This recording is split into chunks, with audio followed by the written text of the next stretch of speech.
Hi, fans of high quality live chats. So Hello, everybody. I'll wait a couple minutes here to see, Yeah, hopefully, some yeah. people show up. So Oh, far, there's nobody watching worse, I'm sure the usual suspects will be showing up. hopefully. So, anyway, Morris and I have, I think we'll continue this, but, like a CD exchange online. I was kind of thinking of maybe getting a couple more people involved. And it'd be fun to do this every week or even every 2 weeks, so more of a chance to listen. But I'd like to do it with two other people, and you and me, and we just every week we present a CD, and the others have to listen to it, type thing, or I don't know, have to figure it out. Yeah, think about that for sure. But I like that idea because Yeah. I like discovering new music for sure. So Morris is going to review an album that I sent him called Can Tago Mago. It's a little different. It's what Side band two. would you describe, like Kraftwerk a bit? It's like krautrock, rock, yeah, Kraftwerk or oh, there's Nicholas. He Hey, scared Nick. me. He said boo. And what Hello.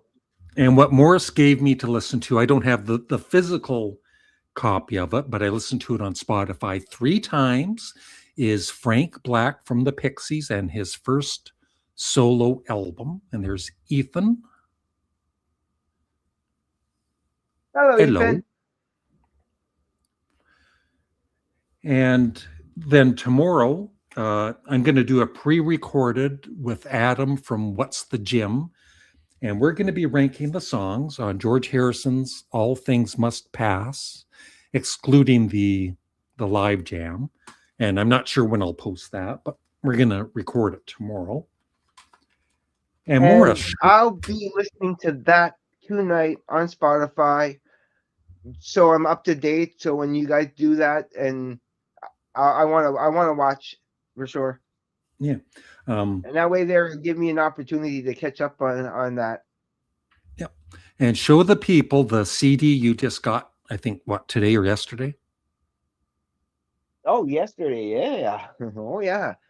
Pet Sounds, absolutely. So you said Frank Black has a connection with this? Yep. Yep. I'm going to Yeah. tell you in a minute. Douglas Gilbert. Hello, Larry and Morris. Hey, Doug. Okay. So I'll tell you now about Frank Black. I got the track listing here.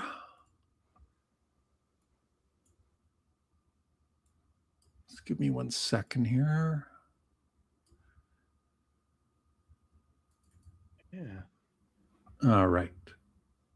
So yeah, like I said, I've listened to the album 3 times, and being honest, I wasn't that excited about, because I don't know Frank Black, except for the Pixies, which I do like, but I wasn't really, Mm-hmm. excited to listen to it. But I thought, you offered me the album, I've got to listen to it, and so I'll give you my opinion of it in a minute. But anyway, Mm-hmm. Frank does 15 songs. I'll just see the lyrics here. I mean, the comments. Hell yeah, Pet Sounds. Pet Sounds, never heard of it. Hi, Larry and Morris. Hey, And music cat there lover. we go. Okay, so Frank Black does 15 songs on the album, Morris. And when I heard the third song, Hang On to Your Ego, it sounded very familiar because It's a it cover is song. it is the Beach Boys song, but it's not called Hang On to Your Ego on Pet Sounds, because I think it was Mike Love didn't like the lyrics about ego. So Brian Wilson changed it to, where is it here? I know there's an answer. So it's basically the same song. Oh, Yeah. So well, you'll isn't you'll that cool? recognize it. Yeah. That's gonna be cool because yeah. Actually, that's my favorite song on the album. Yeah. It is my favorite song on the album. I love the energy. I love the way he sings it. Yeah. Yeah, too druggy, but No, I think it's but it's perfect. still the same melody and everything and some of the same words. It's Cool. except That's cool. That is really cool. I like that. okay. So, do you want me to go first with my review? Please. Okay. Yeah. Okay. Um so I knew of Frank Black and I done you said I did one reaction on Patreon, right? I don't remember it too much, Hmm. but I have done other reactions on Patreon with the Pixies, and I did have their Doolittle album at one point, which I really did like. I should not have sold it, I guess. Um, other than that, I don't know. I didn't know much about him. I wasn't that interested in him, his solo Hmm. career. So the very first time I played Frank Black, his debut album, from start to finish with headphones, I loved it, Morris. I seriously, I was so impressed with it. I almost wanted to order the album on the first listen. I thought, no, don't go crazy, Larry. Give it another listener. I listened to it 3 times in total. So I listened to it the next night. I listened to it again. I loved it as much, if not more. I ordered it, Morris, and it should be in by the end of December. Right on. I'm still getting used to all of the songs. There's 15 Mhm. songs, right?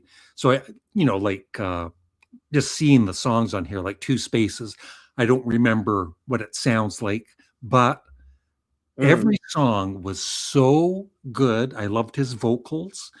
I love the variety of all of the songs. Even the first song, Los Angeles, right? There's Mhm. like 4 or 5 different genres in that song alone. There's even a little bit of prog. I hear a little bit of prog in it, right? Mhm. And some of the And some of the songs for me reminds me just a little bit, like, just the style of songs reminds me of something that Sparks would have wrote. yeah, You yeah. know, I hear, like, musically, I hear a little tiny bit of Sparks in there. And I hear some more like later Ween when they were more professional. Uh, Mm. it's like some Ween albums. It's like every song is a different genre. That's kind of the way I look at this Frank Black album. And some of it's heavy, some of it's like poppy. It's Mhm. just so good, the variety of it. And so I see like we're gonna rate these out of 10. Mhm. Yeah. And I like I told Morris when we do these reviews, totally honest. There might be a day he gives me an album or somebody gives me an album, and I'll be honest, I'll say I don't like it. Mhm. But I give this album, just from listening to it 3 times in a row, a 10 out of 10, Morris. Yeah. And yeah, I've become, I'm definitely going to check out his second album at least, and maybe get that Pixies Doolittle again. But Yeah. yeah, it was great. 10 out of 10. I knew you love it because as soon as I heard it the first time, I'm like, that is just up your alley. It has every little twist and turn, and, to Yeah. make the journey exciting. Yeah, It's it's not not like a straight boring. road. It's never boring. It's No, yeah, no. I never get tired of listening to it. I've listened to that I've listened to this so yeah. many times. It just never gets boring. And Love it. even there, I think there's one instrumental. Even the instrumental is The really instrumental kicks interesting, right? butt. Yeah. Hmm. Oh, and somebody's with a 10. Somebody else gave. Yeah, if anyone out there has heard Frank Black, give it a rating out of 10. Yeah, definitely a 10 out of 10. Yeah. I would think anybody that likes, it's not challenging music really, right? It's just really good. There's elements of new wave. There's a little bit of acoustic music in it. Uh, And I like that the first time you don't know where it's going to oh go. yeah, yeah, You don't know where it's going to go. It's so exciting that first time, and you're like, like what the like he has like three different types of voices that he uses during the whole album. yeah. It's like it's mind-boggling, like how good that album is. Yeah. Yeah. And the production is excellent, Morris. Like it sounds so good. Mm-hmm. Yep. Yeah. Yep. So yeah, that's my review for Frank Black. And Right on. That is we cool. do after we do this review, we'll Mm-hmm. we'll stay around for a bit and we'll chat and talk about whatever the viewers want to talk about. Yeah, So your absolutely. I turn like now. that. Tell the viewers about your history with Can first. I guess. Well, uh, from a suggestion by you, the first one I ended up getting was Future Days, and I loved it right away. And with Future Days, is much more of a relaxing kind of just a cool little vibe. Once you put it on, I mean, I love how like with Future Days itself, I love how the drum beat comes into it. You know, it's yeah, it's very relaxing. It's very good. I enjoy. I played it a lot too. I have played this a lot, and I need to play this a little bit more, but I still really love it. You know, I Yeah, mean, that so might be my Monster Movie favorite was the second one I got monster movie. with You Do Right, Yeah. which is has a bit of a Tool flow, Oh yeah. said it was, and I do hear the Tool in there for sure. And yeah, yeah, it's a great album. I also had bought the singles. Okay, Yeah. so when I was playing Tago Mago, right when it came to Mushroom, I'm like, I've heard this before. Yeah. Why is it so familiar? It's like because it's also on Yeah. this, Yeah. you know. And so is the fourth song, Hallelujah. So it has two songs from there. So it's like I've heard those one before, I just didn't realize, you know. It's like of course they are. All right. So what do I think of this? I really like it. I really like it. I love the four first songs, Yeah. especially last songs. The two crazy songs, Yeah. number 6 and number 7, I Yeah. still really do love them, but they're such a weird experimental kind of thing that it's not like a typical song you put on to relax to or anything. It's something that it goes into a weird place, and I mean, The I especially the vocals, right? yeah, Like yeah. Well, it goes a my little nuts. actually okay, my favorite song on here is "Oh Yeah." I give that a 10 out of 10 absolutely because I like the weird way he's singing it. Now, I'm suspecting something, okay? This is just my take on it from what I could figure out from what intense listening. It sounds like it's in three different parts with the vocals. The first part is in reverse. Sounds as like actually Yeah. reverse. You can even hear it with this with Yeah. the It's symbol. so cool. Yeah. It's Yep. backwards. And then when you get to the second part, I think he's singing it in English, but really weird and sensualizing certain words so Yep. that when they do play it backwards, it sounded, almost the same ish. And then the third time around, it's like he's trying to sing the backwards part, but normal. Yeah. That's what I'm hearing, Plus, I but think it's like, is like he somebody really said doing here, that, or am I crazy? he's singing in Japanese too sometimes, right? Yeah. Oh, that makes sense because it's like the pronunciation is so like interesting and so weird, but I love it. It's like and the rhythm that goes with it. It's just I don't know. This could I think this might be my favorite album. Like Yeah. it's such a toss up between the two. I can't really decide which one's more or better. Yeah. I really do like this. I really do like this. But Even the but weird songs, yeah, but you but have to be in the mood for it. Like if I put this on, I'm never gonna fast forward those. I mean, I'll give this. Yeah. Well, I mean, these are both tens out of tens. Okay, I will give them 10 out of 10 because I do love them. Yeah, it's hard to say. It's hard to describe. I like them. I like them kind of equally for different reasons. yeah, Because this one is more of a laid back, relaxing. It's a nice vibe. that's a good first album for people to check out Can with It because is. It's nothing too crazy. it's the perfect first album. I'm glad I got introduced when I did with this one because I think, yeah, I think if I went into this without any idea of how strange those songs were, I don't know. I felt probably would have loved it Yeah, because I'm into strange and weird things. It does have a Tool vibe because yeah, even some of the Tool songs I have kind of go in that kind of weird, strange, ethereal type of noise, you know, kind of thing. So I can sort of relate to it. I can. yeah. I love it. But Yeah, I, it I looks like think the I cover think kind of looks like a figure, and yeah, that's his brain. All the stuff is fuzz in the brain, and that's what's coming out of his mouth. trying It's to fuzz speak. that's in Yeah, his brain. yeah, that's cool. But that peaking I like it. O, right? The there's a point Yeah, where the singer just goes absolutely nuts, right? I love that, and it's actually funny I too, do right? like Some it. of it. It is funny. Yeah, it is funny. But I can see how it freaked people out listening to Yeah, that for the first time, not having any clue. yeah, it's not for everybody for sure, right? Like, No, it's not for everybody, but I'm into weird stuff, when it comes to music, and no, this is right up my alley. It is. Like so would you I say? want to get more. I definitely want to get more albums for sure. So would I you was even say? looking for some albums. Would All would they you had say that Tago Mago is the weirdest album you've heard, or is there something weirder that you've heard than that?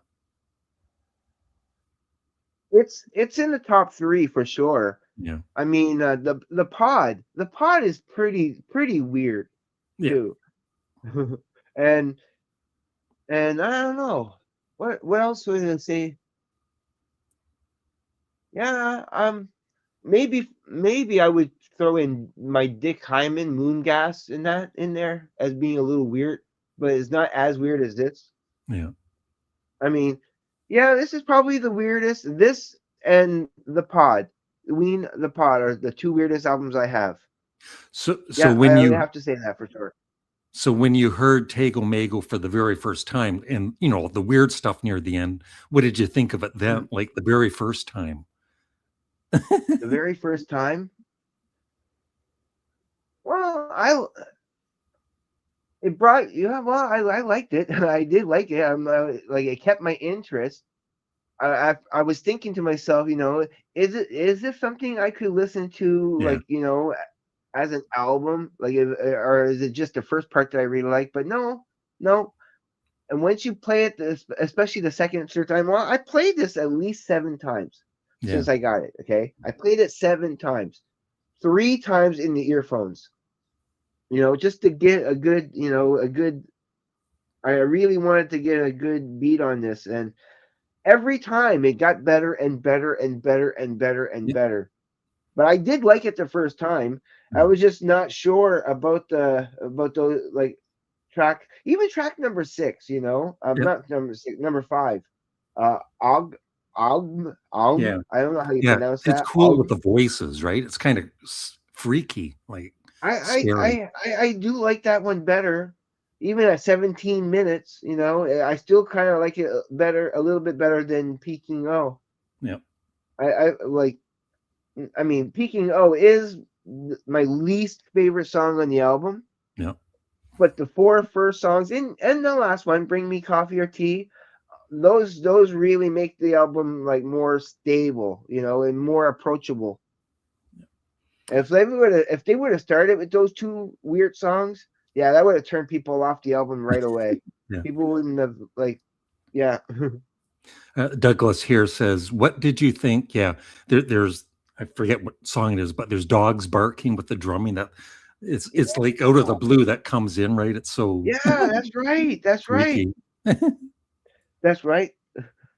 Uh, you know, Two of it, my fave human beings, Morse. Thank you. hey, thank you. Thank you. That means a lot. I mean, well, you know what it can, and I brought this out. I took this out because it sort of reminded me of this in a weird way, and this came out first. when I think of Umagama, Yeah. with the weirdness of that, of course they had to make the first album a live album, you know, Yeah. again to balance everything out and making everything not so weird. Yeah.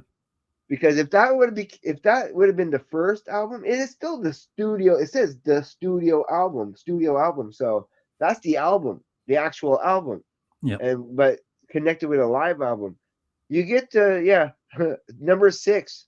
I still don't know about that one. Several species of small furry animals gathered together in a cave and grooving with a pick. Such a I long find it hard title to dance to, Morris. too. I mean, Oop. how often would I mean? I don't know how often I'm going to play that second disc. I mean, I don't really find it interesting. I mean, I love it, love it, love it for the first disc, of course. But the I don't know. I'm not really into the second the Yeah. studio album.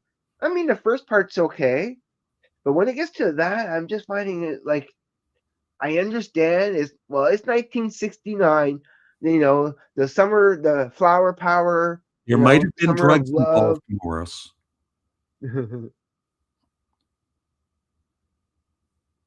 Yeah, Ruby. Ruby pick. I And don't then know. Ethan says it was kind It's of a little boring. weird for me. I actually kind of like that a whole lot better than I do with the studio album here. Just goes to show how much I actually really do like this. Yes, it is creative. You're right. It is creative. Mhm. Frank Black, I know. The other artist, I haven't got a clue. Really, you should check him out. Yeah. Yeah, you should check him out. If you like weird music, it is actually pretty good music. Weird, good music. But Yes, it's not yes, actually it's exactly. not all weird, right? Like that No, there's no, no. I don't consider those first 4 songs and that last song weird. I don't. I think they're much more normal, approachable, more well balanced songs. I mean, it was a double album, as you said, right? yeah. So yeah. Again, if you're making a double album, and as long as you put a lot of like, approachable material on your second disc, you can do whatever you want. There should be no limits. Oh, also, I listened to all 3 of those Frank Zappa CDs I got. They're the Mhm. Halloween ones. Yeah. I really like them, and they really show the era of when they were made. Yeah. Like the 73 one sounds like 73. The Yeah. 77 one sounds like 77, Yeah. and the 81 one sounds like Steve Vai. Yeah. Hey Larry, if you want to dance, I don't want to dance. I suggest all the James Last Orchestra albums. James was a fan. Yeah, I know. I've heard of James Last. Yeah, but Hmm, I'm not going yeah. to buy any of his albums. No. You don't want to make a double album like Metal Machine Music. Trust me. No, you would not That's like kind of. Metal Machine Music by Lou Reed, Morris. I haven't heard it before. It's all just guitar feedback. Really? Nah. It's a double album, just Um, all guitar feedback. how would you make that interesting It is for interesting, 2 albums? but I've only listened to it all the way through once. Huh? I've never heard it. No. Have you heard the Velvet Underground at all? Oh yeah, I've heard not much of it though. A few songs here and there. I think you would like them. Yeah. Oh, I'm sure. I'm sure. I do like Lou Reed. The stuff that I did hear from him, I always liked it. But I What do guess you not really enough because I did send you that DVD. Yeah. What do you Because I guys because think it of just last I knew I wouldn't be playing it often enough. yeah. It would be sitting there. Other stuff I would play more. Okay, a question. What do you guys think of Les Rita? How do you say that last name there? Mitsuko, Rita Mitsuko. All That I why know does is that that name sound Sparks familiar? song, uh, uh, something in the shower, Yeah, singing in the shower. singing in the It's shower. Yeah, with that's Sparks, all I isn't it? know. Yeah, that's with Sparks. Yeah, Yes, yes, that's why I recognize that name. Yep.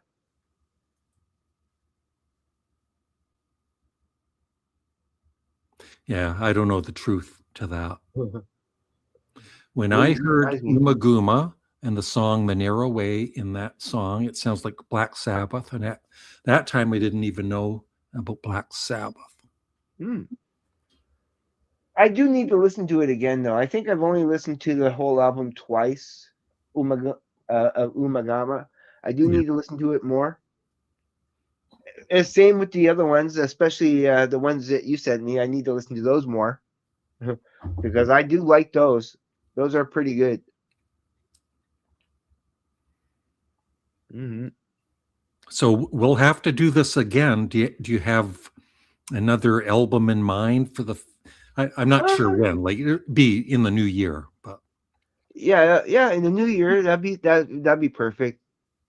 Uh, yeah, I might have something. I have to think about that first, but I think I'm probably have something because me. If I give you an album, I want to give an album that I think that you're going to love, and that's always been that's always my goal to give you stuff that I know you're going to love. I don't want to give you crap, of course, no. never. So I'll figure something out. I have a couple of ideas. Yeah. Like I said, I'm thinking of doing, in the new year, maybe do an online CD exchange with two or three other YouTube channels, Morris, and then Mm, one or two other channels. It'd be fun. yeah, yeah. I love doing these. These are fun for me. You know, Mm. any opportunity I get to go live with Larry, I'll take it. Definitely. That's a good idea. Larry, you should give Morris the Shags next time. Have you heard the Shags? No, no. I'm kind of scared too. Yeah. You might seriously actually I know. enjoy it with Monty. Yeah, maybe. Mm, Although I don't know what he yeah, likes to yeah. play If he's guitar. up for it, I really like Monty. I wish he would make some more videos Larry, a couple of weeks ago, I heard Sparks on the radio. Angst in My Pants on Deep Tracks. Yeah, that's a great song. Cool. on the radio. That's Yeah. crazy. I wouldn't think you hear that on the radio nowadays.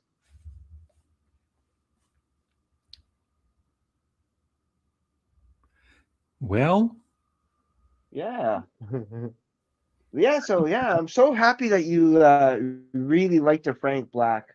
yeah, I yeah. yeah, that makes me I really ordered happy. it, people. Yeah, yeah, that's awesome. That's awesome. You know what else I got yesterday? I got some CD inner sleeves, Yes, 100 of them. yeah, I saw that. I just watched that video before Yeah, coming here. yeah. That was the last video I watched before joining in here. Yeah, I might have to do that too with some of my CDs. That's a good idea.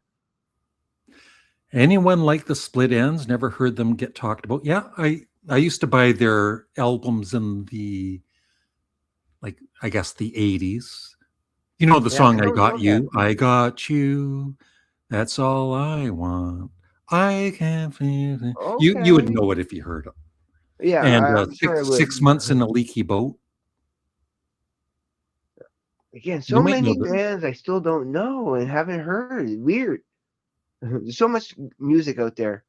Stephen Schnee, you want to come on, Stephen? Let me know. My first phone interview was with Frank Black when he was promoting that album. That is so cool, Steve. That is very cool. You should come on and talk to us about it. Don't be shy. Hmm. Let me know. I'll send you the link. Yeah, the Finn brothers. Yeah, they're brothers too. Uh-huh. Split Ends box set. Hmm. Yeah, Split Ends. Check out Stephen Schnee's channel, the CD Junkie. I try to catch. I try to catch an episode here and there when I can. I do. There's too many YouTube channels. That's what I think. Way too many. Way too many. But it's awesome. It's awesome. Yep, Split Ends were the runners to Crowded House. You need to get outer sleeves to go with the inner sleeves. They are great. Mm. Send me the link. Oh no, he's going to join us. I was just joking. No, it'd be fun. Jeepers. Now he wants me to. Let me see here. Presenter invite. Invite guest. Copy. All right. This is for Stephen Schnee.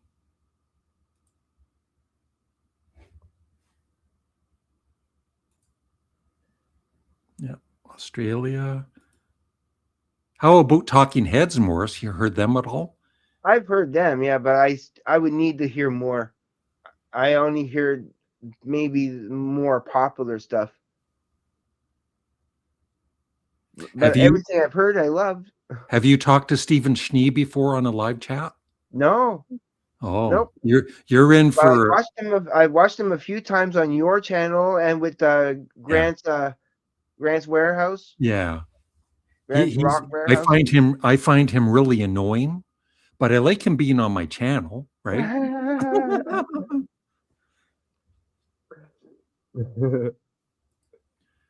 I've only heard 2 Talking Head albums, and they were great. Yeah, I love Talking Heads. Yeah, Morris, if you ever see Fear of Music in a CD store, you should, used or whatever, you should get it because I think I will be. I'll be looking for that for sure. Yeah, I know. I need to get some Van der Graaf generator. What I have heard, I liked. So, and I have checked out a little bit here and there. I have, and I do like them, and will want to get some eventually for sure. There's so many albums I want to get. I actually want to get some Gentle Giant too. I want to get. I need to get more King Crimson and King Gizzard. So much music out there. I need to get into more. Yeah. Van der Graaf Generator is an interesting band to me. The lead singer kind of sounds like David Bowie. It's Stephen Schnee. Even after all the insults, he's joining us. Yeah. This is weird because I've been banned from your channel for months. I have to reblock you. Yeah, I know. Dang. Happy holidays, gentlemen. Thank you, Stephen. It's really seriously nice to see you. Nice to see you guys. And you can join any of my live chats after you send me some money through PayPal. Well, I appreciate you sending me the $20 to get me to come up here and liven it up a little bit. Anyway, tell us your story about Frank Black. That's cool. Well, you see, I was working. I had just started working for the distributor. And I had brought up Stephen, don't make it one of these long, dragged out half-hour stories, though. Oh no, that's what it's going to be. I'm interested. Come on, I got to throw all this fun into it. I got to interject a little bit of excitement into this stream. Absolutely. I had approached the company that I worked for about doing interviews for their weekly mailer because they'd never done them. And they said, okay, well, we'll go ahead and do it. And I think that the first one that I may have done might have been, no, this is even before that. So the first one I did, and they said, let's do Frank Black. Right. And of course I was, Pixies and everything. And I mean, I wasn't a huge fan, but they had sent me in advance of the Frank Black album, which I loved. Yeah. And so I went ahead and got on the phone, and I was nervous as hell Yeah. because I'd never done a phone interview. Now I've done plenty of interviews like since then, but I've done like 400. Sorry to interrupt you, but is it kind of similar to any time you're on a live chat with me and you're so nervous because it's me? I told you I'm only going to come up if you don't interrupt me, Larry. So I'm going to ignore what you say. Anyway, those are fake glasses on both of these guys, by the way. Neither of them need to wear glasses. I need these for this. Look, I'm cross-eyed. Anyway, sorry. Go on with your story. No, and I got on the phone with him and we had a chat. And about halfway through, I said, well, I'm sorry. Well, I mean, I normally have a tendency to trip over my words and stutter because that's just who I am. Yeah. Because my brain's always working either way behind or way forward. Never right on time. So, I told him, I said, well, this is my first phone interview. And he says, hey, you're doing great or whatever. And then it ended up that we just started talking about when he was on tour. And then he goes, well, next month I'm going to Holland. And I said, oh, you got to check out the band, the Knits. You got to check, so I was giving him recommendations and he said he was jotting them down. But then he says most of the stuff he actually listened to was, when they'd be on tour and he'd go into the gas stations and truck stops and stuff. And back here, they were still selling cassettes at those places. So he said he would just grab things like country compilations and, things like that just to have something to listen to. And he, that's how he'd sort of, sometimes he'd buy Dutch compilations or whatever, just to hear what's going on, or what people are normally listening to. So, but yeah, he was really, really super cool. And I've had, like I said, hundreds, probably 400 interviews since then, both for my work and then for my podcast and for, I used to have a fanzine that I co-edited. Oh yeah, there you go. Yeah. The Knits are one of my favorite bands ever. I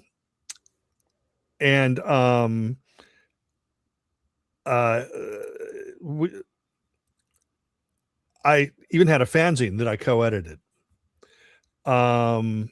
And I would, we would do interviews there as well. But most of those were email interviews.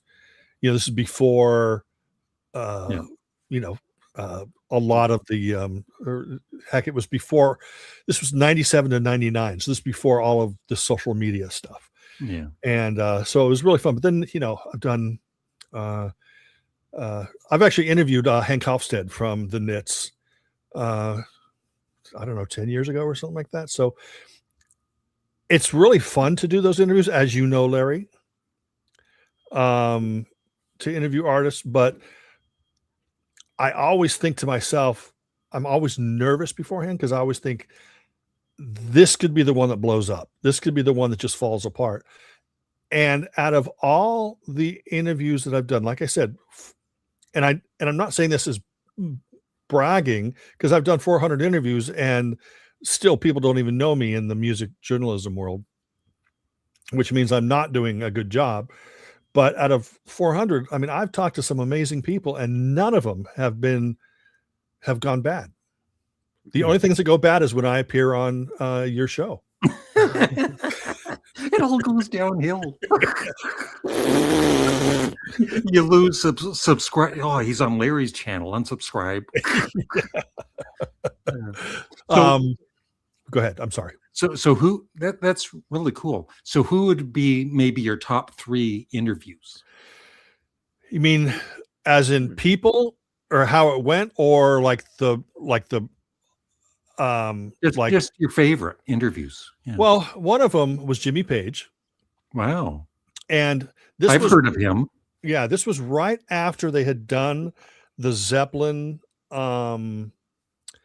remasters, and he was working on he put out a little box set featuring his soundtrack work for like Death Wish 2 or whatever it was.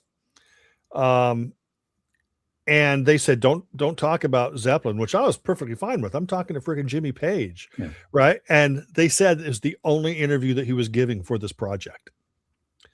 And all I remember about Jimmy Page is, the guy's on the phone, his manager or the guy who's putting things together.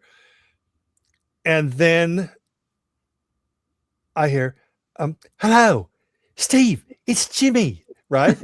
Totally different than what I expected. I expected more like your best friend. Yeah, but he was like so jovial, and because I think that he was happy. I don't need to talk about Led Zeppelin. I get to talk about this project that just came out. So that was fun. I remember, I'm trying to think of who else. I remember we got me and Jeff Bridges got disconnected, and then he called me back. Oh yeah, sorry about that. It's like I'm going, whoa. I've done videos on my channel that I love, like the Bluebells, which is a band I've been following since the early '80s. I did interview Neil Finn. Yeah. From Split Ends and Crowded House. And then I remember telling him at the end of the interview, I told him, I said, look, I'm gonna have to tell you this right now. I tell all my friends this, I'm going to tell you this. I said, you and your brother are ordinary men with extraordinary talents. And he goes, I'll take that. That's good. Yeah. Carol Burnett, I got to interview. Cool. And she was everything that you would want her to be, because, at the end, of course, I always end them. I don't start them this way, but I end them this way just in case they hang up on you. I always start them, I said, look, I tell you, we grew up with you, in our household. And I said, and your personality and your charm and everything reminds me of my mom and who'd passed by that time, and my aunts. And then she was, she was really touched by that. Well, give my best to your family. And I'm going, it's Carol Burnett. But you see, the thing is, the thing that I'm always nervous up until about 30 seconds into it, because there's a lot of people out there. Like I remember once talking to Chris Squire from Yes. And right when I got on the phone, he's going, is this Steve? And I said, yeah. He goes, hold on. I got to talk to my, press person. And he starts yelling at the press person and saying, the last guy I talked to didn't even get a copy of the new album, hasn't heard the new album. This is journalism 101. You need to provide everyone with the music. Well, he's saying this in a British accent. And he goes, Steve, have you heard the new album? And I said, yes. He goes, thank God.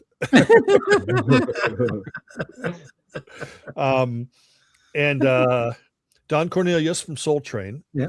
I talked to him during the last years of his life, or the last year of his life. And he was old.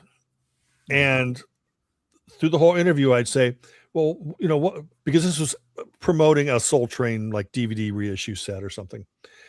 And he was like, going, well, what's it like looking back now? How do you see, Soul Train's, blah, blah, blah. And then he'd go, can you repeat the question? and then I'd cut the question down. I go, how do you feel about Soul Train? But he was older. I'm not making fun of him at all. Yeah. I remember talking to Ice Cube. Yeah. And it was really funny because we were talking, this is in between something, like, we were taking a break or we were waiting for something. And then we just started talking movies. And then I said, I brought up Jaws. I said, Jaws is my favorite movie of all time. And he goes, mine too. Yeah, you see, you and me, we got something in common. And I'm going, friggin', I'm right in there with Ice Cube. Yeah. So, but it's always fun because I tend to do research a lot of in everything that I do. If I'm going to do my CD Junkie video, usually I do CD Junkie videos. When I focus on an artist, I do it on artists that I already know about. So I don't really have to do research. I always have to write dates, not like I dated Kimberly from 1977 to 1979. No, what I talk about is the year an album came out. Yeah. So if I'm going to talk about Split Enz, who one of definitely all-time favorite bands of all time, Yeah, right on. They, sometimes I'll get confused with, God, did True Colors come out in 79 or 80? Or did Wyata come out in 80 or 81? Sometimes I'll confuse that. So I'll have a list on the computer in front of me with just the album title and the year it came out. Yeah. And sometimes I will mess that up. And then I'll have to go back and redo the whole video. Because oh crap, I said 1980 instead of 81 or whatever. But so all the people are usually pretty happy with the interviews because I already know what I'm going to talk about. I watch interviews with them and say, avoid that question. Yeah. I need to avoid that because they don't want to hear that same question. Paul McCartney doesn't want to go, just like that Chris Farley interview. Yeah. That fake interview on Saturday Night Live. Yeah. That's the kind of questions a lot of people ask. Yeah. And you don't want that to happen. You don't want the artist to go, okay, I got to leave. I mean, Johnny Marr, I remember him only having 20 minutes. And at the end of the interview, he told me he wishes it could go on longer because we were talking about a lot of stuff. I wish I'd interviewed Paul Weller from the Jam. I would love to interview Paul. I would love to interview Bruce Foxton. Of course, there's no interviewing Rick Buckler because he passed away this year. But the Jam, back in high school, my favorite bands were Split Enz. Morris, excuse me. Morris, can you keep it quiet, please? Stephen is talking. Sorry. Hey, you're getting your $20 worth, Larry. No, I'm intrigued. I like hearing these types of stories. See, this is why I'm gonna have a little nap while you're on. Okay, this is why I don't go on other people's. This is why I don't go on other people's. But don't forget, Larry met Sparks. That's pretty special. That is. Have I ever mentioned that, Stephen? I've met Sparks. Did I mention that I met Sparks and I've got CDs autographed and? Yeah. Okay, go back to where I saw it. I met them during the Balls tour. Yeah, cool. Yeah. I forgot what I was talking about, but I don't want to talk. You're talking about the Jam anymore. You're talking about the Jam. The Jam. And then you're about I got to a bitchy host. You were starting to talk about the Knits. No. No? Hey, Morris, why don't you tell Larry all about the Jam? I don't know much about the Jam, unfortunately. There's, again, so many bands I'm clueless about.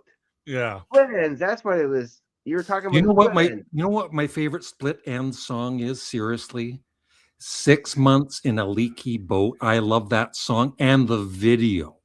You realize that they were pretty popular in Canada, and yeah, of course they had a top 40 hit with "I Got You Here." Yeah.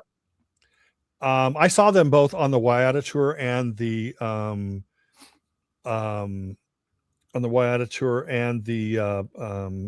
Time and Tide tour. Yeah. And just you see, okay, Ethan says something there. When I used to wear my Jam shirts in high school, we're talking 80, 81, around there.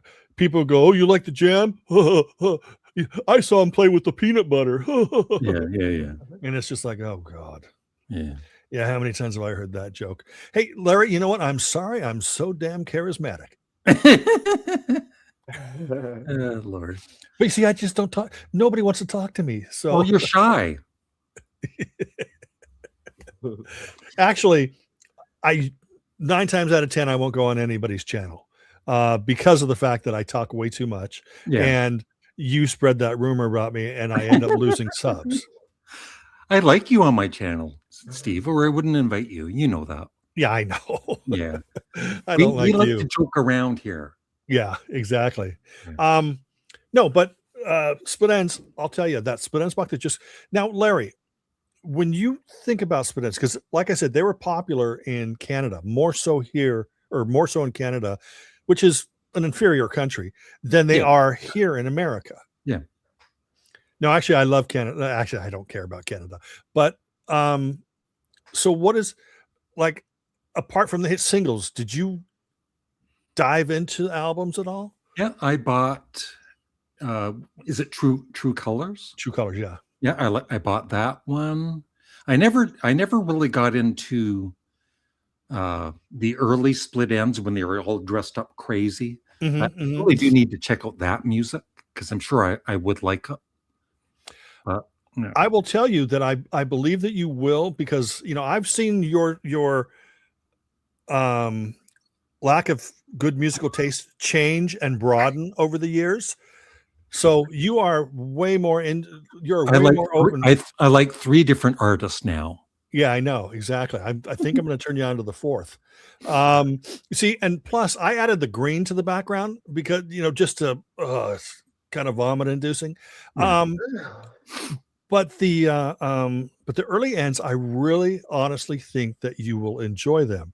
No, I haven't interviewed Robert Fripp, although I got close to interviewing one of the guys from the Bears, which featured Adrian Belew. It wasn't him. And that's the closest I got to King Crimson. Yeah, Mental Notes is a great album.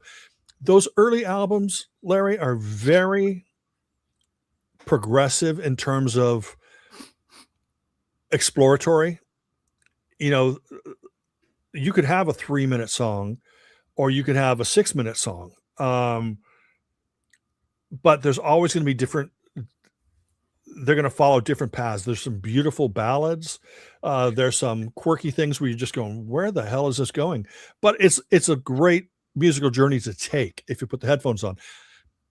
How are you, or Larry, how do you feel about Peter Gabriel Genesis, or Peter Gabriel era Genesis? That's my favorite era of Genesis. Okay. Yeah. Split Ends is along those lines. The early ends. Yeah. So I'm talking about the Mental Notes album and the Second Thoughts album. Now, Second Thoughts was released in the U.S. as Mental Notes, which is a little confusing. I don't know if it came out in Canada under Second Thoughts or Mental Notes.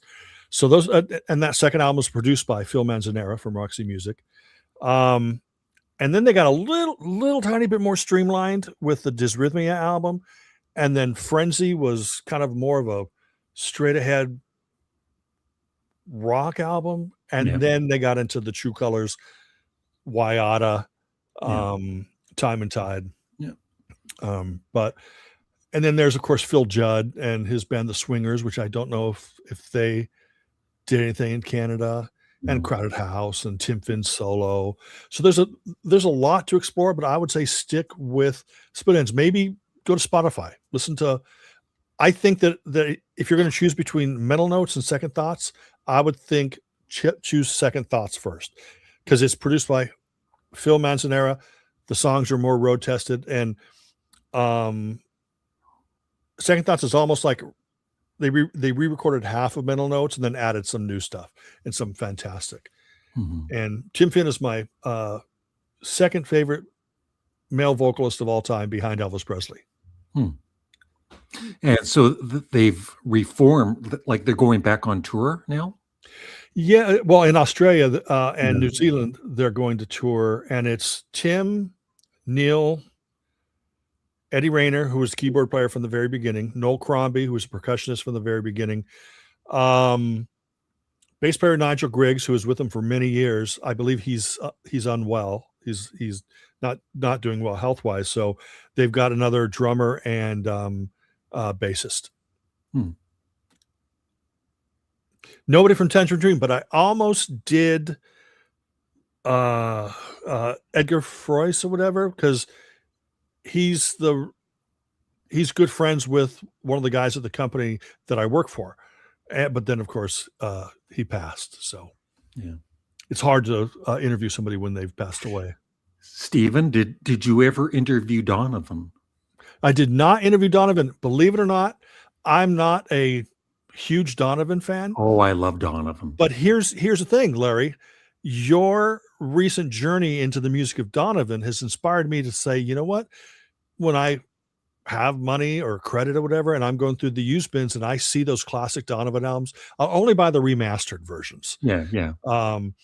I will pick those up, because I have a best of, or I have two different best ofs. I have that standard greatest hits one, like a remaster, and then I have an Australian one that has more tracks on it. Yeah. That's on Raven Records. So, but I Thanks, don't have I'll any be of the checking- studio I'll albums. be looking at the bins for any Donovan or anything that was mentioned here tonight. Yeah, I'll be checking that stuff out. See, the wonderful thing, that Morris, that Larry, him being so close-minded, one of the great things, yeah, when he said, when that person said 110. Hey, Steve, and I can be sarcastic to you, but you can't be sarcastic to me. Shut up, Larry. But the what was that? The great thing about music is regardless what anybody says, there's always great new music being made. Maybe not on the same level as Split Enz or Crowded House or the Beatles or the Bee Gees or whoever. You got to get main course, Larry. But then again, they might be on that same level. We just haven't discovered them. Or, there's tons of bands, modern bands I listen to. But the great thing is as long as you keep your mind open, we're all going to miss stuff. Yeah. We are. My favorite era of music is the 80s, basically 77 to 86. It's my favorite era. And I tried to buy everything that I could. And then, once, of course, I got older, I never grew up. So I went back to buying a bunch of stuff that I missed. And excuse me, I'm dying of cancer.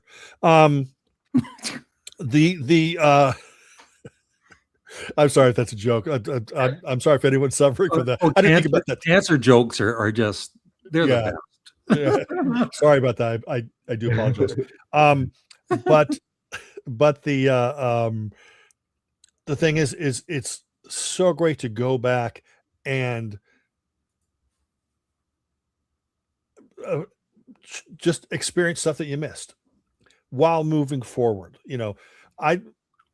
There are many people who are totally 100% content with what they have. I should be 100% content with this. Remember, this extends there into the closet, all along the wall here, and stacks up on top, and impressive. But see, the thing is it's always great to discover something, and then I use my channel to share that, not to say, hey, look what I've got. I use my channel to say, check this band out, man. I won't go on my channel and talk about something I don't like, like Larry does. I act like I like it. I just want to look hip. Yeah. When's the last time you bought a Sparks album? Yeah. The last one you bought was Music You Can Dance. I don't listen to them for the last 20 years. Yeah, exactly. See, isn't that the great thing is there are people who love the 80s stuff. Like me. That's my favorite period. Yeah. Basically, let's just go back to Terminal Jive and go up to Pulling Rabbits Out of a Hat. That's my favorite period right there. There are people who loved them in the Half Nelson days. Yep. There are people who love them in the Sparks Island Records days. And there are people who love them now. The thing is they appeal to so many people. They're like Larry. There are people who love them from beginning to end. There are some people who only bought stuff and don't realize or have not even heard a Sparks album since 1988 or 89. Yeah. They haven't heard anything since the single Just Got Back from Heaven came out, or whatever. And that's okay, because they love what they love. And as long as you love what you love, you don't have to feel bad that you didn't buy the last 47 Sparks albums. No. But jump into it, give it a shot. If you don't like it, that's okay. You can still love Cool Places and Popularity and all that stuff. So this question here, Stephen, just tell us all 400 of the people you've interviewed. Definitely nobody from Anekdoten.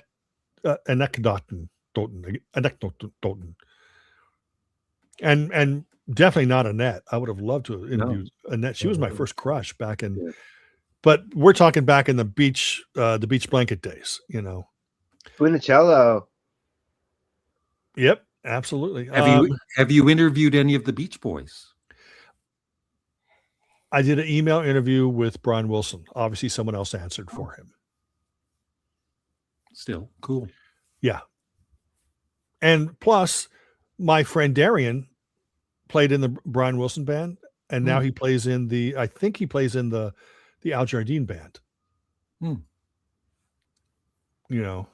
I loved it when Sparks became really popular in the 80s, because they were on Saturday Night Live, they were on American Bandstand. That was in the days of the big oversized lame suits or whatever, the sparkly suits, or Russell wearing the oversized suit, and they were just everywhere there for a couple of years. Yeah. And oh no, I will never interview Unleash the Love. Yeah. If you interview Mike Love, he might tell you that he co-wrote Good Vibrations. Oh yeah. And I'm sure he'll probably tell me he co-wrote half of side 2 of Abbey Road, But I do remember listening to old Beatles bootlegs, and then there was that one, I think from 68, when they sing "Happy Birthday, Mike Love." Have you ever heard that little bootleg thing? It was a song that they sang to Mike Love. Yeah.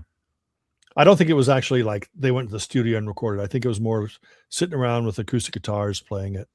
So, yeah, I mean, Beatles is my favorite band of all time, but there's too many people talking about them. I'm sorry about that, Stephen. No, I'm not referring to you, because, the Beatles is only 95% of your channel.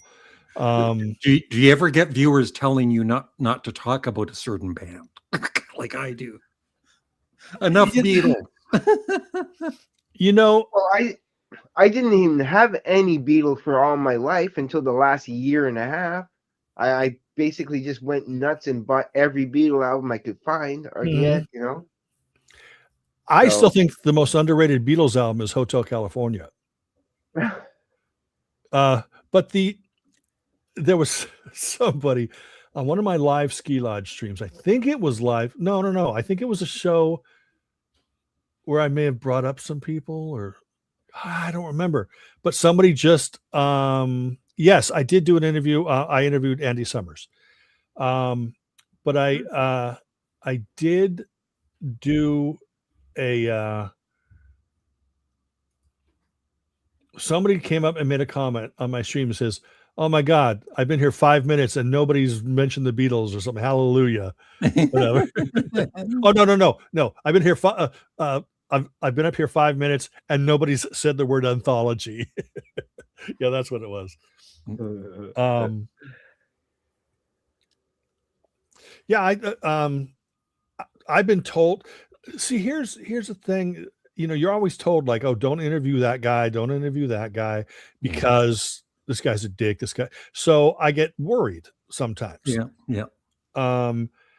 But since I'm always, like, again, this isn't a bragging thing, but since I'm always prepared to talk about that subject, an artist, when they sit down on the phone for their record label and they're talking to people for 20 minutes, 5-minute break, 20 minutes, 5 minutes break, they don't want to go through their whole history. They're there to promote whatever new album is out. Yeah. And you help. Yeah. Yeah. And you have to give them that respect. With Andy Summers, thankfully he was promoting a police documentary. So we talked for 20, 25 minutes on a police documentary. I did Jackson Browne. I was supposed to have 20 minutes. And he goes, "You know what? You were the last interview of the day. I'm having a good time. Keep it going." And we talked for an hour. Yeah. Nice. And I'm trying to think of there was nobody who was bad. Well, I remember interviewing Vicki Lawrence. Now And Morris doesn't even know who Vicki Lawrence is. Yes, I do. Yes, Oh. I do. I used to watch the Carol Burnett show all the time Yeah. okay. growing up. She was promoting The Mama's Family, and she had just also released, or there was a 2 CD set that had just come out that featured like 2 of her albums on one disc or whatever. So we talked about Mama's Family, and then I brought up, I said, well, you've got this CD that features these 2 albums. And then she just goes, I don't want to talk about it. That's not a very good time in my life. Right. And I go, oh, okay. I just thought you might want to promote it. That was a very bad time in my life, and I don't want to talk about it. And after that, she was a bee with an itch. But thankfully, I was basically just wrapping things up. And she, that was like probably the worst experience. But when I interviewed Slash, they told me, do not bring up Guns N' Roses, do not bring up Velvet Revolver, right? He spent 75% of the interview talking about Guns N' Roses and Velvet Revolver, you know? Yeah. So it's always a crapshoot, but like I said, you treat them with respect, and you know, you don't bring an ego. I mean, if anybody's got an ego, it's Larry, but you don't bring ego. You don't make anything about yourself or absolutely or what you want to ask them, right? Like, yes, you want it. You're promoting whatever they're promoting. Yes. And like I've interviewed Paul McCartney's guitarist Brian Ray. Yeah, that was horrible. There were times, no, I'm kidding. There was another YouTube channel that was interested in interviewing him too, right? And he's leery, right? Because he knows some of these other YouTube channels, they just want the glory. I'm interviewing, you know what I mean? Like they make it about themselves, right? Yeah. And see, okay, here's an honest thing that I think Mazzy or the Wax. No, it was the Wax that said this. Interviews just don't do well on on any channel, unless of course you're interviewing Paul McCartney or somebody of that stature. I don't know. Okay, Larry, what's your opinion on this, Steve? Mike Love inspired all of the way. Is this what he's talking? Sorry. Is that what he's talking about? No, I think it's different people. Yeah, it's different people. Okay. Oh, Carol Burnett twin, which is funny because no, I did not interview Bob Marley or Peter Tosh. I interviewed anybody reggae wise. I'm trying to think. No, not that I would not. I mean, I've done liner notes for about 40 CDs, and almost all of them were high energy disco, R&B, or disco. You know, I did a liner notes for the Walter Murphy Band, the Fifth of Beethoven album, whatever that's called. And that's not music that I normally would buy, right? But when you're thrown into a situation and they say, hey, can you do the liner notes for this? We'll pay you this much. You know, money usually says, you know what? Yeah, I kind of like that group. I like this music. Yeah. But yeah, you know, going back to the interviews, Larry, as you said, you have to focus on the art. Now, if it might be a little looser on a YouTube channel, but the company that I work for, usually the artist is promoting a certain album. And then, yeah, as you said, you have to respect them. Oh, you can definitely love the Beatles and the Stones. Absolutely, 100%. Yep. I'm a huge Beatles fan throughout their entire career. Yep. The solo years, I get a little spotty, but the Beatles themselves, whereas the Rolling Stones, I believe they've outlasted their welcome in terms of recording. But my favorite era of the of the Rolling Stones. Now, I love an album like Between the Buttons and basically Between the Buttons On, when they were writing when they were writing more for themselves, as opposed to just doing blues covers and stuff. But I especially love the early Rolling Stones records, you know, the Goat's Head Soup. Some Girls is my favorite Stones album. You know, oh yeah, absolutely. I mean, give me $100,000 and Fred Durst, you rock. No, but I see. This is the thing. I will never go on to my channel and talk about something I'm not passionate about. So let's say Larry says, "Hey, my friend Chuckles the Clown needs a little promotion here. I've got his new album. It's called Barking Out of My Butt. Can you go up and give it a good review, and we'll give you $100?" I will unfortunately have to turn down that $100, and then you can. I'm there. Because I know that I don't have a lot of subscribers. I mean, I'm very, very glad to have just broken the 4,000 mark. Very pleased, but I don't want to lie to people. I don't want to lie to you guys. I might lie to Morris.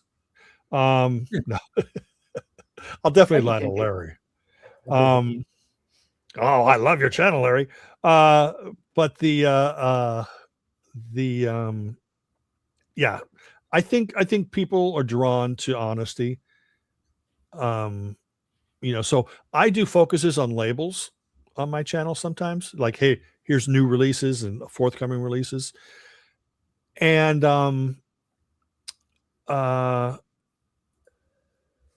Okay, Stephen, you can go now. You got your subscriber. Okay, I got my subscriber. Thanks for dropping by. Okay. Thanks, Larry. Thanks, Morris. I've been kicked to the curb again. Don't worry. I've been subscribed for a while. No, I know. Yeah, I've just been watching you. I didn't watch your new one about the new mic, but I've been watching you with talking into the globe. Yeah. But yeah, no, yeah. So I'll stop talking. I got my subscriber. My favorite album is Steel Wheels. Yeah. My friend has a theory. Like, okay, Larry, what's your favorite Stones album? It changes. I think probably Sticky Fingers, but I also love their Satanic Majesty's Request. Satanic Majesty's Request. Yep. Yes, I know about the. Yeah. So, were either of those released when you were in college? Because I know you're pretty damn old.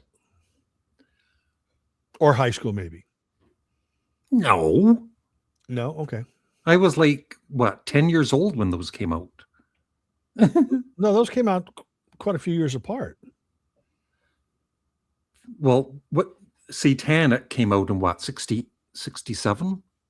So it was 9 years old. Okay, you're 9 years old. Okay. Because and what's the first one you said that you liked? Sticky Fingers. It was okay. That was 71, right? 71, yeah.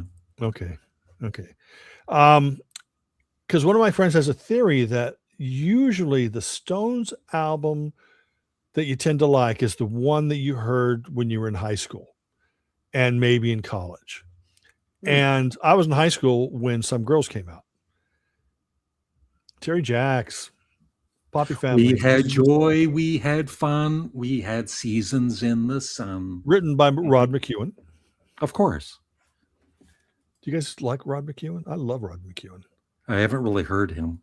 I have a Rod McEwen friggin' box set from Bear Family. Oh, I'm sorry. Yeah, I know. But I opened it up, after I bought it for a really good price. And the hardcover book inside of it is autographed by Rod. Cool. That's cool. Yeah. I love Can. I especially love the I don't mind the Malcolm Mooney stuff. Sometimes he could sing off key, which was a little fun.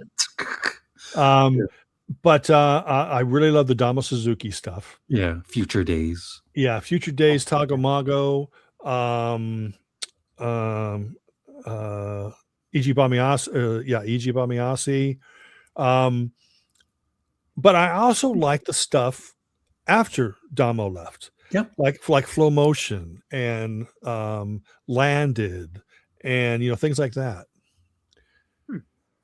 Oh, I would love to interview Hamill or Steve Hackett. I've never been a big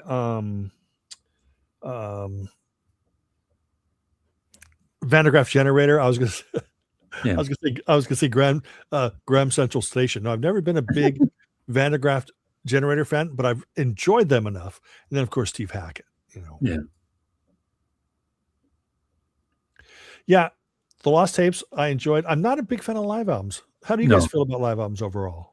I've heard it's good, the Lost Tapes, but I prefer, I'm a studio album Yeah. guy overall. Yeah. Yeah. I think, you know, the way I always look at it is, no, you guys don't want to hear the way I look at it because I end up talking too much. Why don't you guys go ahead and talk?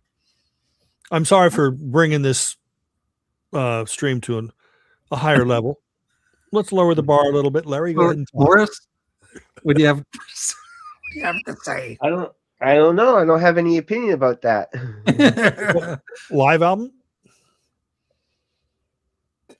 How do you feel about live albums overall, Morris? I do like live albums, actually. I do.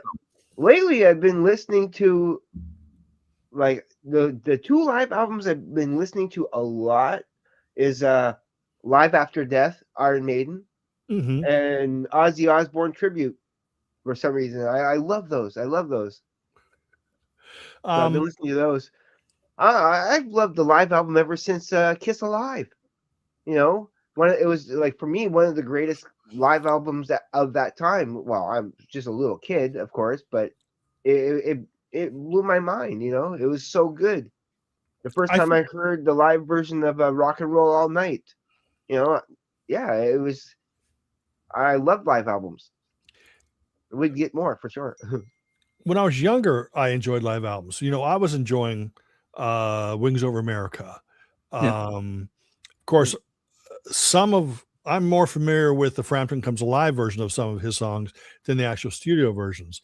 I'm more familiar with a few songs, or I mean, to a certain level, I was more familiar with like, you know, versions of songs off of at Budokan over the Cheap Trick studio albums. That, of course, changed in time after the live albums came out.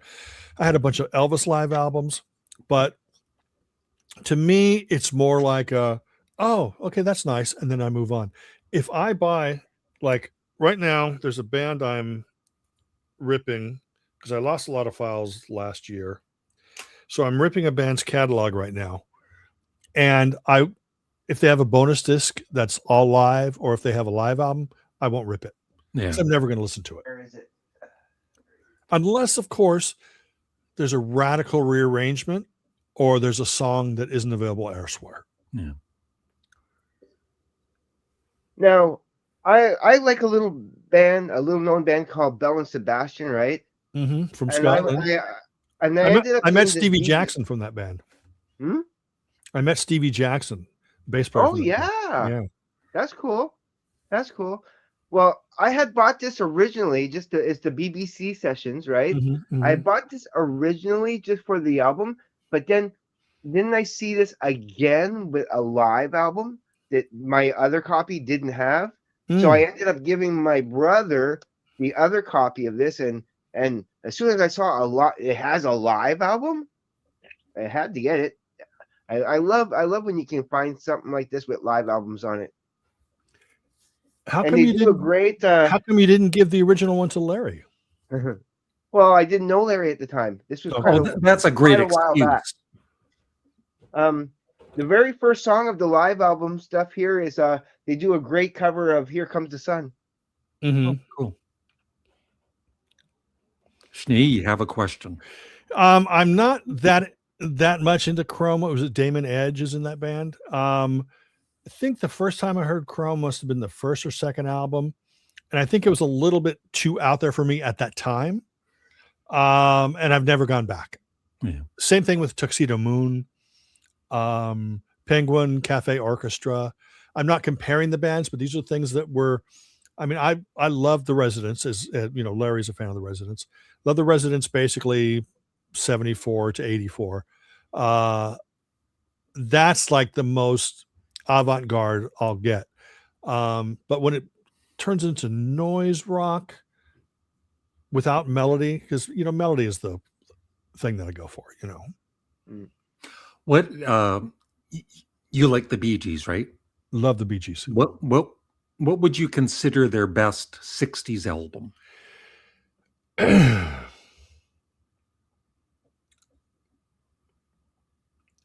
I mean, it's got to be one of the first three Yeah.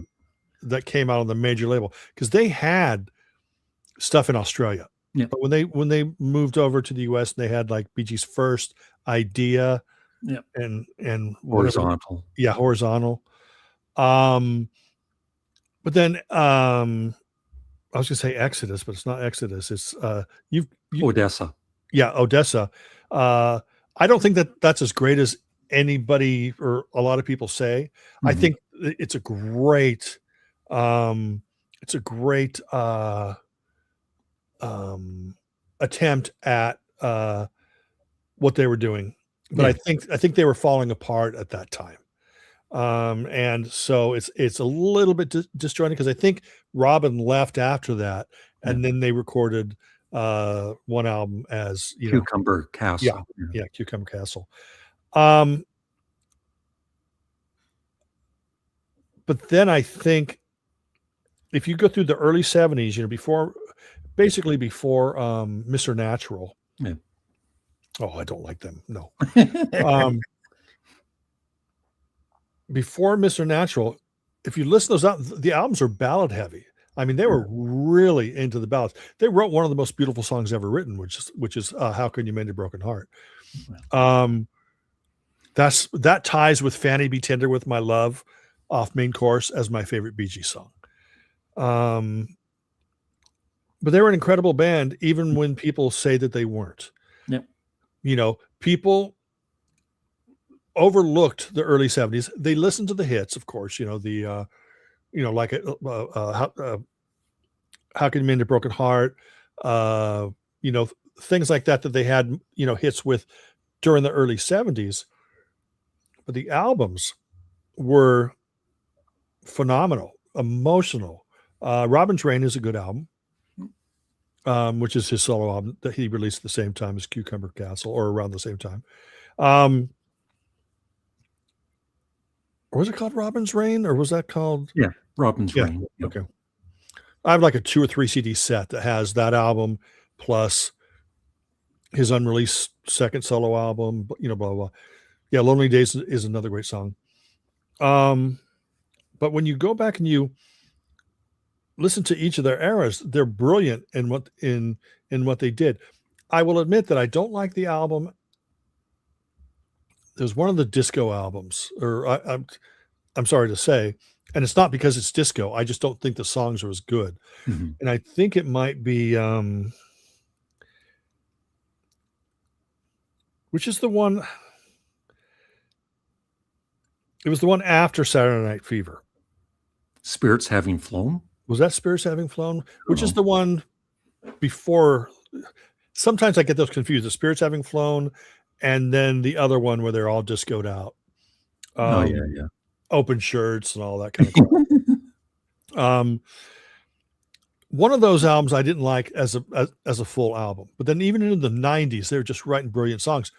But what I noticed about the 90s records, and I don't know if anyone's a fan enough to have heard those sound like maybe per album they did 2 or 3 songs together, and the rest of it was like maybe Robin working on his own or with Morris, and then Barry working on his own or with Morris. It didn't sound, not every song sounded like it had all the Bee Gees on it.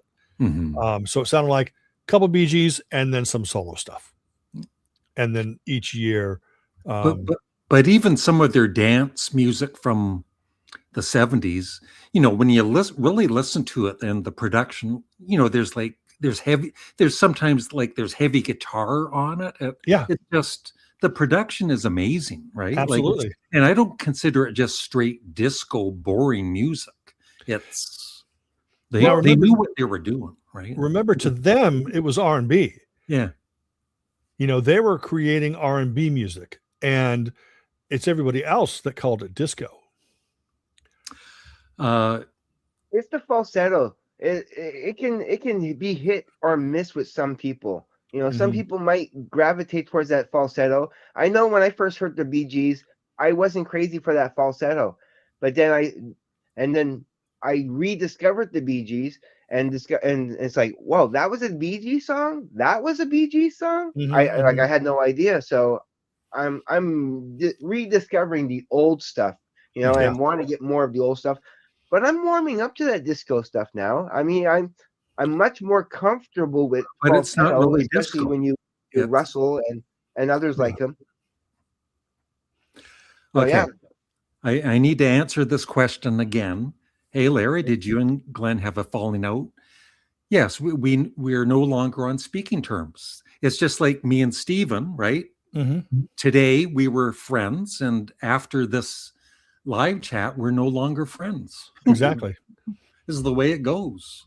I mean, I think that Larry smells like rotten feet, you know. Now, okay, here's a theory here. On Main Course, they have a song called Fanny Be Tender. Yeah, Living Eyes was is, I that think, story's really good. Was the album Living Eyes? Yeah, Living Eyes is Yeah, kind of the last album. yeah. I mean, that's a good album. I thought that was a good Okay, album because is they it? were, Okay. yeah, they were going back to, hey, we're going to write some songs again. Let's sort of tone down that R&B that everyone calls disco and all that kind of stuff. But on Main Course, which is an incredible album from, I love the new romantic stuff. Spandau Ballet, Duran Duran, Visage, Culture Club came out of that scene, Classics Nouveau, all that stuff. But if you listen to the song Fanny Be Tender With My Love off of Main Course by the Bee Gees, absolutely incredibly wonderful song. Everything about it is fantastic, except Fanny. And I think that's what stopped it from being a hit in America, especially because everyone thinks of Fanny as a behind. Mhm. So the song is called Fanny, and then parentheses, Be Tender With My Love. If they had just changed it to Baby, like Baby Be Tender or Honey Be Tender or whatever, I think everyone would know it the minute I said the song title. But I think little things like that hold it back. And that was before they really became big. This is an album that had Jive Talking. But Had luckily they changed it from "Bitch, Be Tender with Your Love." Yeah, that's true. That was That's the true. original title of the Or song. you some bitch, be tender with my love. But yeah, it's I mean, I have theories about why, but they're just theories, speculation, whatever. They make sense to me. Yeah. But then again, I think I just sort of convinced myself that I know something about music when I really don't. And speaking of knowing music, Stephen and I like a band that probably 95% of you out there have never heard of. Deaf School. Oh, Tell them absolutely. about Deaf School, Steve. Liverpool band. Actually, they ended up they're very influential with a lot of people who came out of the 80s. Now, the interesting thing about Deaf School is it's like art rock is basically what it is. If you are a fan of early Roxy music, Sparks from that period, from 70s, mid 70s, etc., bands like that who are very creative.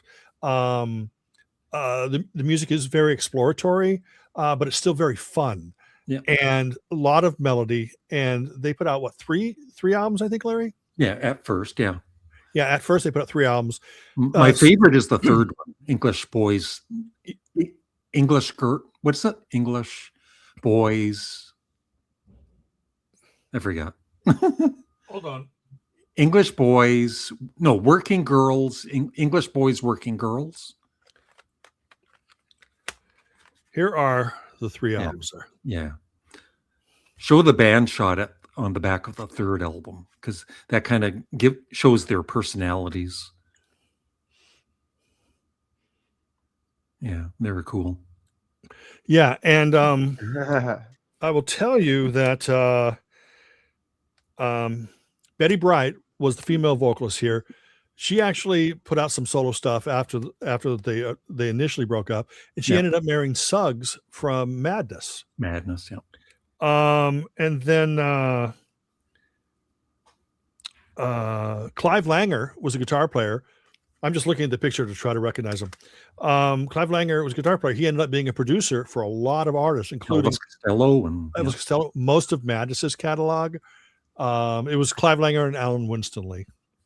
And then Steve Allen, or Enrico Cadillac is what he was known here. But he actually formed a band called Original Mirrors. Yep. And in Original Mirrors was a guitar player named Ian Brody. And Ian Brody went on to produce a lot of people and form the Lightning Seeds. It's a family tree type stuff. Yeah, very, very, very cool. Now, they did reunite, and up on the top shelf there, I have their reunion albums, and they still sound great. Yeah. Very creative, very artistic. I love Lena Lovitch. Yeah, she's good. Yeah, there is a box set on Cherry Red called Toy Box that features all her stiff recordings, including A-sides, B-sides, things like that. And Hazel O'Connor, who had a stroke a few years ago, who is no longer recording, but she's slowly recovering. Very Bowie-esque type stuff. She had that movie Breaking Glass, if you guys haven't seen that. And her stuff was produced by Tony Visconti. The cover of one of her albums was done by the same guy who did I think it was Cover to Cover was the name of the album, or it could be Sons and Lovers. It was done by the same guy who did like Scary Monsters by Bowie. And I think that Lena Lovitch is a little wackier than her, but I do love the Hazel O'Connor stuff. I have like up until her album Smile, which was produced by Martin Rushent, who produced a lot of great stuff back then too. So see, I got all this nerdy stuff. I can't remember. It's like I'm supposed to be over my family's Christmas gathering in about 2 hours or whatever. And no, I never interviewed Frank Zappa or anybody related. But it's like I can remember the B-side of the single from 1982 or something. The length of that song. Yeah, I'm an idiot. But I'm sorry for dominating, folks. I know. Be annoying. And I'm just joking that's the thing about what is it called? Dry humor, where you're serious, but you're just joking. And people, obviously, right. If they don't know me or they're, oh my God, that guy's obnoxious or he's rude. I mean, I'm talking about you, Stephen. Yeah, of course, me. Oh, of course I'm obnoxious. I've been told that for years. I've been told, oh God, trust me, I've been told I'm obnoxious. I've been told I have the worst taste in music, blah, blah, blah, blah, blah. Yeah, Tony Visconti freaking produced Bowie. He produced some really cool Boomtown Rats. He produced a band called Sparks. Yeah, and he produced T-Rex, a bunch of stuff. A comment for me. You have a lot of knowledge. Thank you very much. Yeah. Yeah, Larry, the guy. Yeah. You're an influencer, Stephen. Oh, I'm not an influencer. I'm just an idiot. But thank you, though. I mean, trust me, Larry, I get texts from Larry every morning. Remember, Schnee, you're an idiot. Merry Christmas. Mm-hmm. I used to think Larry was obnoxious until he started paying me to watch his content. Right. Same here, man. Same here. Gentle Giant. Yeah. Oh, yeah. Yeah. Tony Visconti, he was also married to Mary Hopkin for a while. Yep. And he's a good bass player too. And then he was married to May Pang, right? Was he? Yeah, I think so. Yeah. But you guys will be able to tell me. Maybe I'm getting him confused with. I'll ask Tony when I interview him. Yeah. Stephen Lillywhite was a great producer. He produced anything from XTC to Big Country to, and then he was married to Kirsty McCall. What do you consider the best produced album of all time? Like the best sounding album you've ever heard? That's difficult for me to say. And the reason is because I was born with hearing issues and vision issues. So I don't hear all frequencies, all highs and all lows. I can walk outside and not hear birds chirping. Oh. But if I grab my phone And if I hold it up and just hit record and then play it back, I can hear the birds chirping. But in my real range, I can't hear it. So it's hard for me to say, but first thing I go to is like Abbey Road. Mhm. But I will also go to something like my favorite album of all time, which is Badfinger's Wish You Were Here, which is structured very much like very much like Abbey Road in many ways.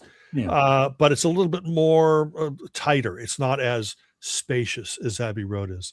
I love the production of Roxy Music Avalon. It's a very beautifully produced album. I love the sound of the drums on the Clash London Calling. I think that's a very well produced album. The balance on that is Yeah. great. But overall, it's difficult for me to say because I'm not hearing it with the same ears that you guys hear things Yeah. in. Mhm. You know, Now, I have a couple of albums I feel are my two that I own that are the best sounding albums I ever heard.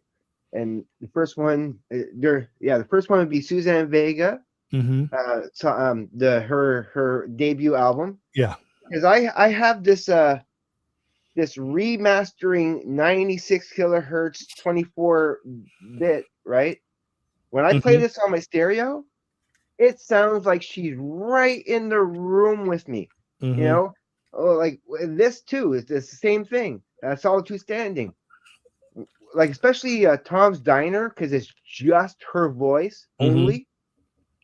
It cuts through everything, and you don't hear a peep. You don't hear nothing in the background. It's just her voice only. It's crazy. It's crazy how well these are recorded. And Well, these are the only two albums that I own.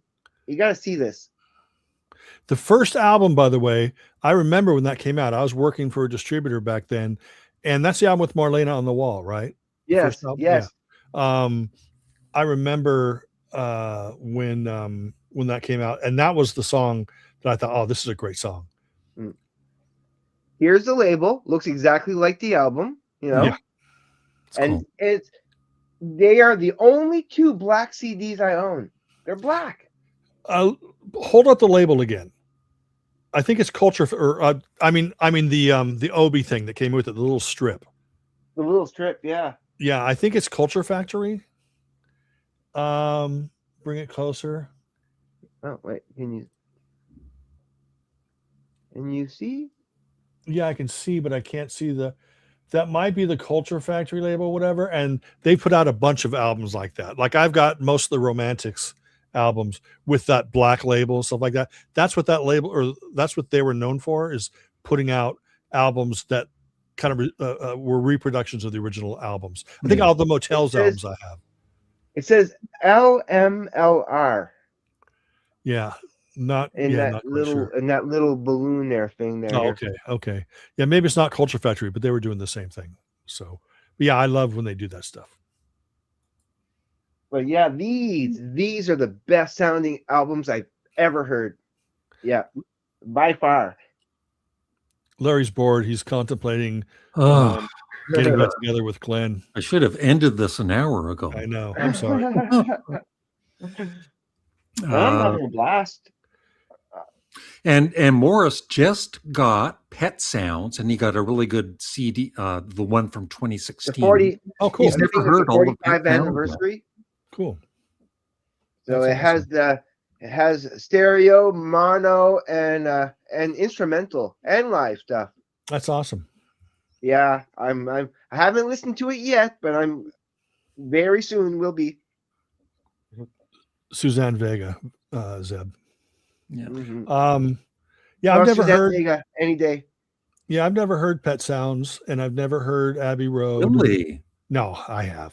Jeepers. I want to make a video, like first time listening, right? Yeah. And and actually, like, just this is the first time I'm listening, and then start singing along with the songs. see if anybody catches that. I've done this series in the past. Does this album suck? Right. And at one point, I haven't done it recently, but at one point I was doing like Abbey Road and The Dark Side of the Moon and being Yeah. serious, right? And saying at the end that they sucked. Yeah. Yeah. It's always It's when the fun. people think that you're actually being serious too. Yeah. That's funny. But you know what? I do have to go because it is family Well, I have to Christmas go Day. too, Stephen. So let's all go Mhm. together. Well, you Morris, know what, Larry? Larry, why don't you come hang out with my family for Christmas? My oh, brother Mike. do you have gluten-free food? Free food. No, gluten-free food. Sure. I'll tell you it's gluten free. I'll be there. Okay. Yeah. We have gluten free water. Yeah.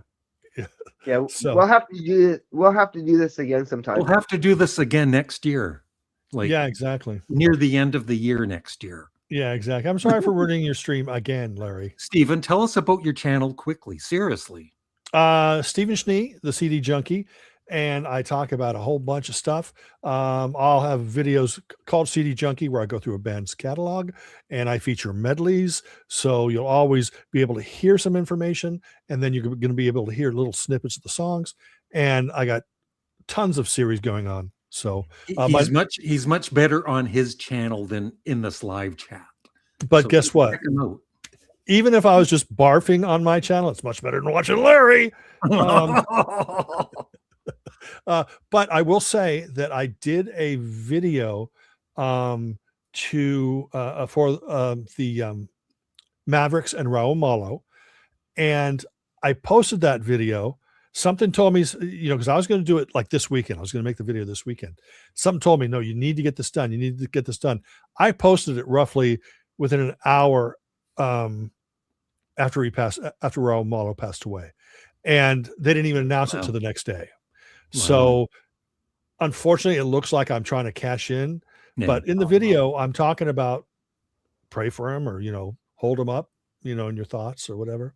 So anyway, yeah, definitely check out my channel. I'm boring as hell. When will Schnee rank and review Canadian Studmuffin's discography?